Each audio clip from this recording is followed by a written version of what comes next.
Next speaker is Flo Cofer, then Keon Bliss. Good evening, Mayor and Council.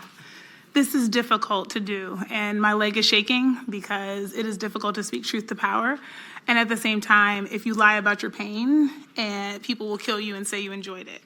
And so I want to be really clear here. My time here in Sacramento, I've seen the best of Sacramento. We've had conversations where we disagreed, listened, and learned from each other. And we've been able to talk about the best of what Sacramento has to offer. I've also seen the worst of what Sacramento has to offer. And the absolute worst is this. In late September, I was told that I would be given a campaign contribution in exchange for agreeing to extend the city manager's contract by 1 year.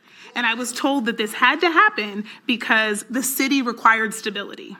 I want to make it very clear that, to my knowledge, Howard Chan was not aware of and did not condone what was offered to me on his behalf. But that it happened at all gives me serious concerns about who is pulling the strings and what they're willing to do or have already done. Needless to say, I was shocked that I was offered this.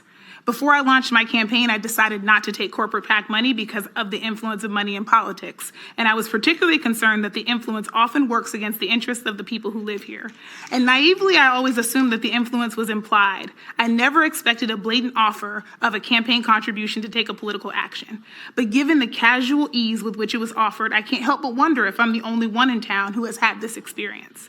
It makes me worry about business as usual in Sacramento. I worry why at least 2 political donors in Sacramento are willing to commit crimes to try to keep the unelected city manager in his job. And I'm sharing my experience because I think Sacramentans should be aware.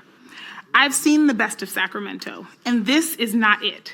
And I just want to remind us that I want to make sure that our city decisions are not made with undue influence. And I also want to add that I have absolutely no reason to lie about this. Thank you for your comments. Your time is complete.